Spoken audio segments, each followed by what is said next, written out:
Je réalise une petite robe, ce modèle, je vais vous montrer. Voilà, ce petit modèle-là. Et donc, j'arrive à l'étape, donc si je regarde dans les explications, donc réaliser une couture de front sur le devant et sur le dos de la jupe pour faire coïncider ces deux morceaux de la jupe avec le devant et le dos du buste. Et en cinquième opération, coudre endroit contre endroit la jupe sur le buste. Donc, ça veut dire que je vais devoir faire normalement une couture de fronce avec ma machine à coudre, répartir manuellement mes fronces, et puis après, donc une fois que les fronces seront faites sur le bas sur la petite jupe, eh bien, je vais devoir l'assembler en haut au buste en fait. Et du coup, donc ça me fait faire plusieurs opérations. Alors que avec le claim, eh bien, enfin toutes les babylock, hein, de toute façon, à partir du moment où vous mettez le pied fronceur, donc le pied fronceur, c'est ce fameux pied, donc ça va vous permettre de réaliser les deux opérations en une seule, c'est-à-dire de froncer et d'assembler dans la même opération. La seule chose qu'il faut faire bien attention, c'est d'ajuster en fait et de mettre le différentiel au bon niveau par rapport à vos dimensions. Donc, j'en suis à ce niveau. Alors, voilà, ça, c'est la jupe. Je vais mesurer la jupe devant vous. Comme ça, vous allez voir exactement. Alors, cette jupe, elle fait 39. Donc, 39. Voilà. Et mon petit buste, il est là. Lui, il fait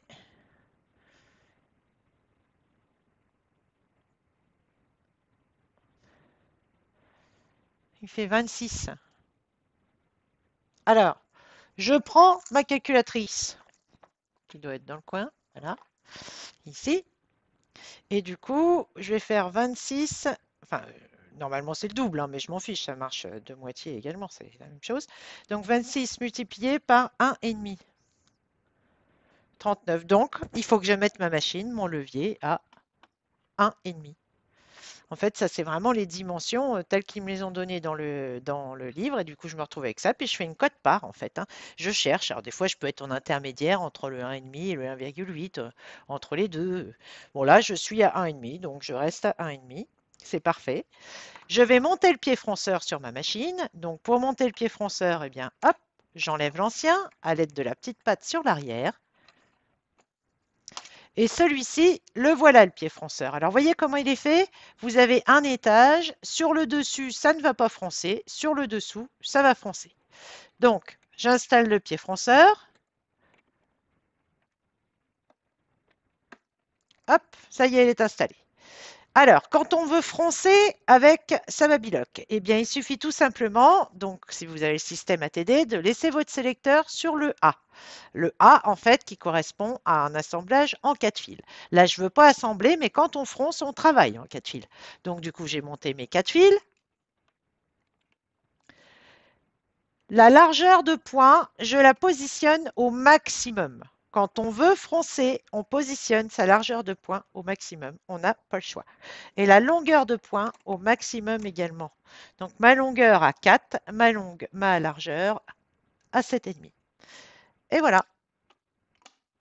Donc j'ai mis 1,5 parce que vous avez vu, on a fait les calculs et ça correspondait à 1,5. Et maintenant, donc, on va assembler et froncer dans la même opération. Je travaille endroit contre endroit. Et en fait, j'ai aligné, je commence directement sur la couture du côté. J'ai aligné mes deux coutures, comme vous pouvez le voir, comme ça. Hop, bien aligné l'un en face de l'autre. Et je vais commencer à cet emplacement-là. Et j'ai fixé avec un tout petit point de colle pour que ce soit plus pratique pour pouvoir le disposer au niveau de ma machine. Donc là, je commence par le dos, en fait. Donc du coup, j'en ai un, la jupe qui va se trouver dessous parce que c'est celle qu'on doit froncer.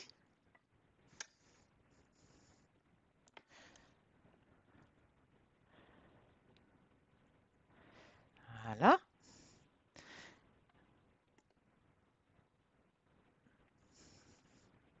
Voilà, comme ça. Il roule un peu ce jersey là, hein. Il est embêtant sur la bordure. Hop, je mets bien à plat.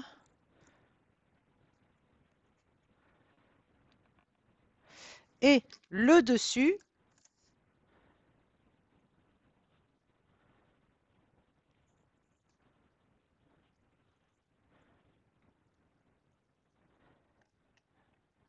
c'est le dos du buste. Donc le dos du buste, c'est celui-ci. Et lui, je le mets au-dessus. Alors j'espère que vous voyez bien. Alors, si on dispose autrement, donc on voit sur le dessous, j'ai sur le dessous ici, en fait, c'est le dos de la jupe. Et sur le dessus, ça c'est le dessous, et sur le dessus, j'ai mis le dos du buste. Et je travaille endroit sur endroit.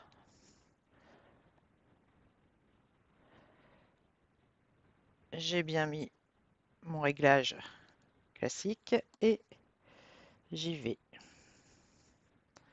Le réglage en fait que je vous ai montré tout à l'heure, donc le différentiel à 1,5, la longueur à 4, la largeur de point à 7,5 et mon sélecteur sur le A parce que je travaille en 4 fils. Et là, tout est bien, on y va. Seule chose qui me gêne un petit peu, c'est que ce jersey en bordure, il roule, donc il m'embête un peu. Enfin bon, on va voir. Alors surtout, on maintient en tenant celui du dessus contre la paroi là, et pareil pour celui du dessous, hein.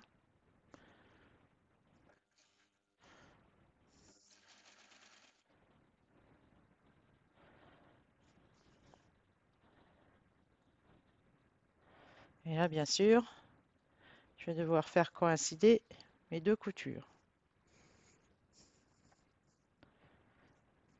C'est bon. Pardon, mais il roule, ce jersey là. Voilà. Hop, je glisse au-dessus.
Hop, là je mets un tout petit coup normal parce que j'arrive au niveau de ma couture et je veux pas qu'il y ait de décalage.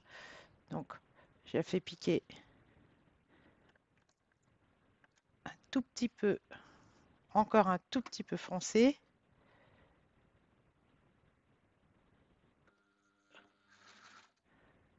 Et maintenant, je la remets en neutre et je la mettrai juste après la couture. Dès que j'aurai atteint ma couture,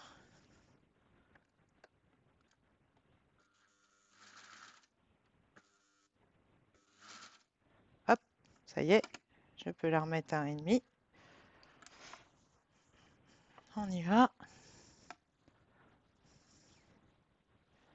Ah, il n'y a pas beaucoup de place quand c'est pour un bébé, hein. Ça, c'est sûr qu'on est beaucoup plus limité. C'est quand même plus facile quand on fait des vêtements d'adultes parce que on a plus de place.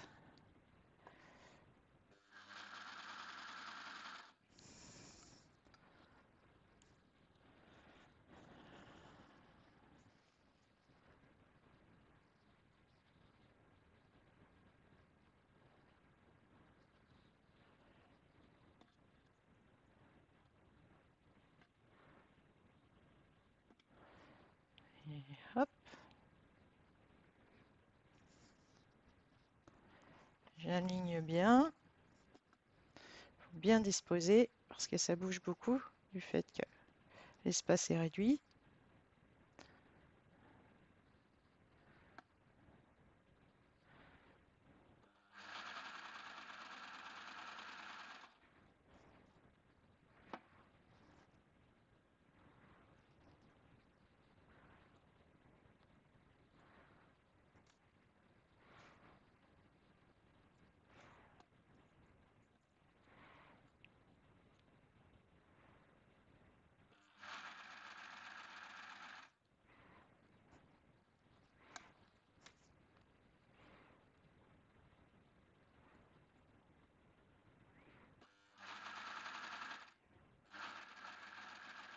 Et là, forcément, le dernier passage.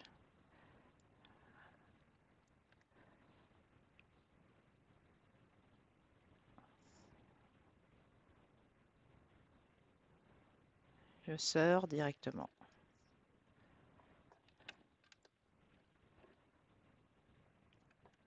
Je terminerai l'ouverture à la main. Alors, qu'est-ce que ça nous donne?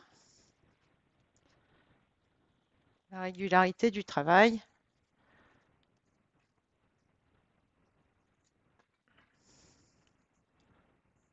Donc, on a assemblé et froncé. Attendez, j'essaie de vous faire les choses, de vous mettre les choses un peu plus jolies. Je repositionne. Donc ici, je finirai. Hein, là, je vais juste terminer. Alors, une chose que je veux vous montrer, c'est aussi l'envers. Donc l'envers, eh ben, bien sûr, c'est impeccable. C'est du coup, on a froncé d'un côté et on n'a pas froncé de l'autre. Et puis, la régularité des fronces, bah forcément, elle est tip top. Hein.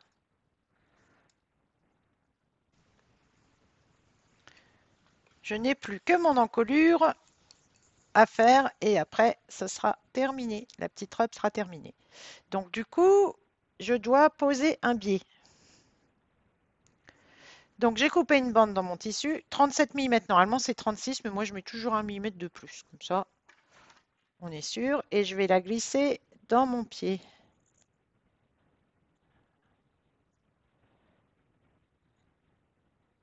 Hop, je coupe la pointe. Je la mets dedans et à l'aide de ma petite pince, je pousse. Voilà, je tire et hop, ça se forme. Double pli au-dessus, double pli en dessous. Donc, je vais enfiler ma machine.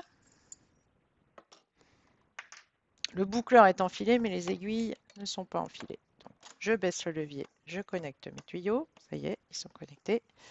Et du coup, je tire sur le fil. Donc, ça, c'est la 2. Ça, c'est la 1. Donc, je vais poser mon biais avec deux aiguilles, la C1 et la C2. Donc, je désigne la C1 parce que je veux enfiler la C1. J'entends le petit clic. Hop, c'est enfilé. Maintenant, la C2. J'entends le petit clic. Hop, c'est enfilé. Une fois que la machine, les aiguilles sont enfilées, je les passe toutes les deux dedans à l'intérieur de mon pied presseur. Donc, j'ai choisi de poser mon biais en deux aiguilles. J'adore parce que sur l'arrière, en fait, eh bien, c'est vrai que quand on pose un biais, sur l'endroit, c'est toujours impeccable, mais c'est pas sûr que sur l'envers, on soit bien, toujours bien. Alors que l'avantage, quand on le pose en recouvrement étroit, eh bien, on est sûr, vu qu'on a une largeur de 3 mm, même si on bouge un petit peu, bah, c'est sûr que ça va être pris. Alors, je positionne provisoirement parce que je vais faire un petit test hein, quand même pour savoir si. Donc en voilà une.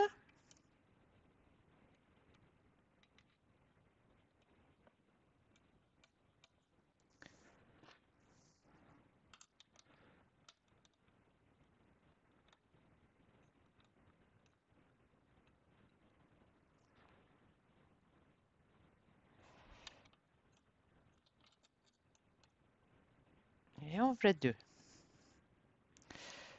Alors, je passe ma bande dans le râtelier. Ah, j'aurais dû le faire avant de le poser, l'idiote. Hop, et hop. Voilà. Comme ça, elle est bien maintenue à hauteur et ça, c'est vraiment important. Je baisse le pied presseur. Je mets ma longueur de point à fond, à 4, parce que j'ai 4 épaisseurs de jersey, plus l'épaisseur sur la robe. Voilà, ça me paraît pas mal. Donc maintenant, je vais présenter en fait le tissu. Donc je glisse grâce à ma petite pince. Vous voyez, la petite ouverture est là. Donc hop, on glisse le tissu à l'intérieur. Et on essaie que l'extrémité du tissu touche vraiment le fond du biais.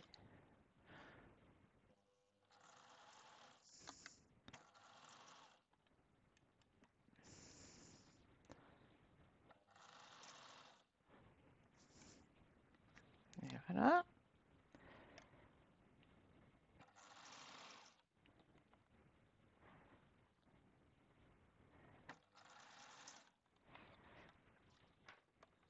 C'est tout petit, hein.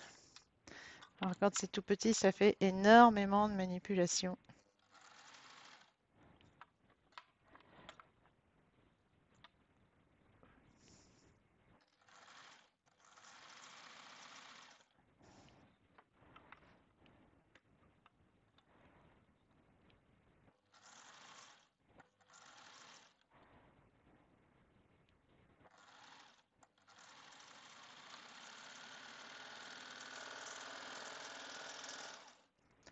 Résultat,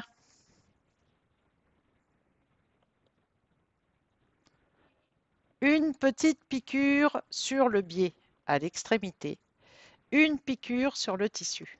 Quand on retourne, voilà, ça j'adore, parce que du coup, on est sûr que c'est parfaitement pris. On a la souplesse, on a tout, et c'est terminé. Enfin, c'est terminé. Maintenant, je termine à la main, là. Alors, voilà la petite culotte que j'ai réalisée, toujours pareil, avec l'Euphoria. Donc, voilà comment ça se présente. En fait, j'ai fait un ourlet en recouvrement de 2 centimètres et j'ai laissé une ouverture là pour pouvoir passer mon élastique. Une fois que j'ai placé mon élastique, eh bien sûr, j'ai fermé mon élastique, j'ai cousu l'élastique pour que donc je puisse avoir une élasticité de partout. Et maintenant, reste à boucher le petit trou, hein, en fait, parce qu'il est là, donc il va falloir que je verrouille en fait ma couture. Donc pour la verrouiller, il va falloir, bien sûr, maintenant que l'élastique est passé, donc tirer continuellement dessus. Et comment tirer et bien se positionner en ayant les deux mains? Eh bien, le gros avantage, c'est ça, la genouillère. La genouillère, c'est ma troisième main. Et dans cette situation bien précise, heureusement que je l'ai. Sinon, je ferais comment? Je ne pourrais pas tirer, en fait, tenir en maintenant l'élastique tendu et puis en même temps lâcher pour lever le pied. Voyez? Alors, l'avantage de la genouillère, c'est ça. Donc, on a 3 modèles qui possèdent la genouillère chez Babylock. On a la Gloria, bien sûr, on a l'Ovation et on a l'Euphoria. Donc là, vous voyez, c'est sans cette genouillère, eh bien là, je serais coincée et je serais obligée d'appeler quelqu'un pour que quelqu'un lève le pied. Alors en fait, regardez bien. Je tire, je lève le pied presseur, je me positionne sur mes lignes de couture et je me mets à peu près 2 centimètres avant. Je vais repasser dessus sur 2 centimètres. Je baisse le pied presseur, je pique, tout en restant bien tiré et je remonte sur mes coutures.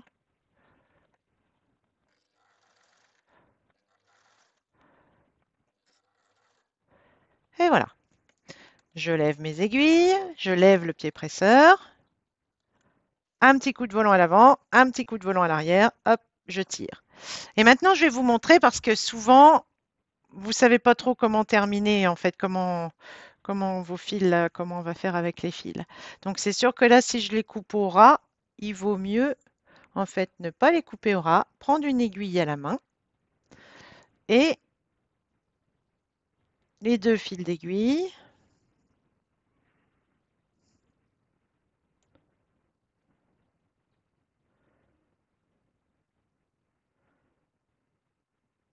Je les prends. Bon, déjà, c'est pour vous montrer que j'ai bien verrouillé hein, sur le dessous. Donc, je les prends et hop, je glisse. Je vous le montre pour un, puis comme ça, vous saurez après comment on fait pour tous. Alors, attention, Katia va mettre ses lunettes. Eh oui. Hop. Donc, ça y est, les lunettes sont positionnées. Donc, du coup, je prends mes fils d'aiguille. Je les mets dans... Oh.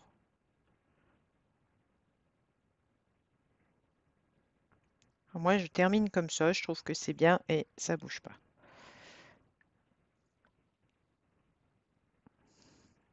Voilà.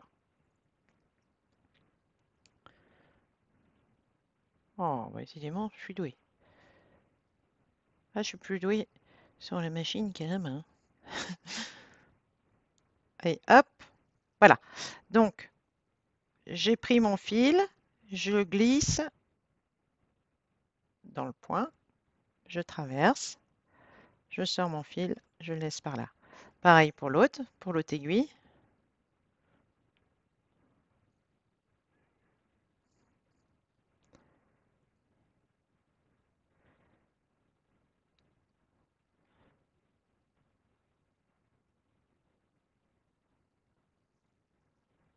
Hop, et c'est comme ça qu'il faut terminer. C'est l'idéal. Donc, on a passé les deux fils d'aiguille sur l'envers.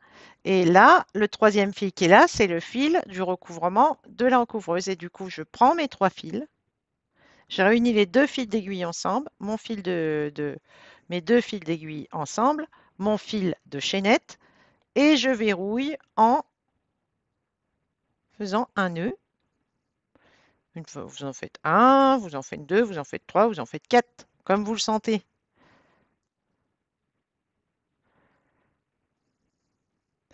Et voilà. Et là, ça bougera plus. En fait, on a fait ça.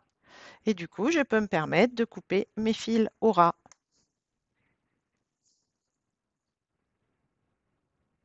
Et voilà. Et vous faites pareil de l'autre côté. Donc, c'est vrai que c'est... Donc, voilà la petite culotte. Et voilà la petite robe entièrement terminée. Donc, vous voyez, dans un vêtement, eh bien, en fait, là, j'ai entièrement réalisé en surjeteuse et en recouvreuse. Même les poches qui sont piquées ici. Les poches qui sont piquées là, donc là, en fait, c'est un point droit sur l'endroit. Et si on regarde sur l'envers, c'est mon point de chaînette. Et donc, quand je commence, eh bien, je verrouille exactement de la même manière. Je reglisse mon fil d'aiguille, en fait, à l'intérieur du tissu. Je prends mon fil de ma chaînette et puis je fais un petit nœud. Et voilà comment. Et du coup, ça fait très, très propre. Pour réaliser les petites vidéos sur les astuces en fait pour simplifier la couture, j'ai travaillé, comme vous l'avez vu, avec le Claim et l'Euphoria. Donc c'est vrai que ces deux machines, j'aurais très bien pu prendre la Gloria parce que c'est une combinée surjeteuse recouvreuse, ou bien alors l'Ovation ou la Désirée. Mais j'ai le choix, donc du coup, je me suis dit tiens, allez, hop, je vais travailler avec le Claim et je vais travailler avec l'Euphoria. Et donc, on a réalisé ces deux petits vêtements et les petites culottes qui vont avec.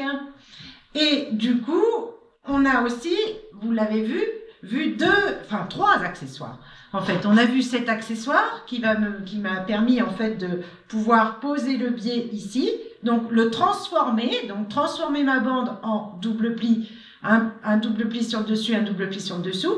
Et puis, en même temps, le poser. Et puis, on a vu également le fameux pied fronceur avec la surjeteuse de Clem où j'ai pu, en une seule opération, froncer et assembler. Et du coup, avoir une répartition des fronces parfaitement régulière du fait que c'est la machine qui l'a fait et ça, c'est vraiment génial. Donc, tout ça, c'est pour vous dire que sur les vêtements qui sont là devant vous, bien sûr, j'ai pas de machine à coudre. Et pourtant, j'ai pu poser des poches. Et voilà, ma recouvreuse avec une seule aiguille, eh bien, elle fait un point droit, un point de chaînette, mais un point droit, donc droit sur l'avant, et la petite chaînette sur le dessous. Mais on le voit mieux hein, au cours des vidéos. Et puis vous avez vu aussi tout l'intérêt d'avoir une fameuse genouillère. Parce que la genouillère, si j'avais pas eu cette genouillère, quand j'ai fait ma petite culotte ici, il a fallu en fait que je referme, là, la petite culotte du bébé, il a fallu que je ferme parce que j'avais laissé un espace pour passer l'élastique. Si j'avais pas eu cette genouillère qui m'a permis en fait de positionner mon tissu, et du coup la machine, le pied s'est levé tout seul et s'est posé au moment où je l'ai désiré, et moi je pouvais tendre, bon bah c'est certain que la genouillère m'a été vraiment d'un très grand secours. Donc vous voyez, c'est des petites choses, on n'y pense pas forcément, mais c'est quand on se trouve dans la situation, en pleine couture, que là on se rend compte, ah bah oui, c'est vraiment bien la genouillère. Pareil pour les pieds, bah oui, c'est super le pied fronceur, comme c'est super aussi le pied pose de pied double pli. Alors on verra, bien sûr, au cours d'autres épisodes, d'autres petites astuces. À bientôt!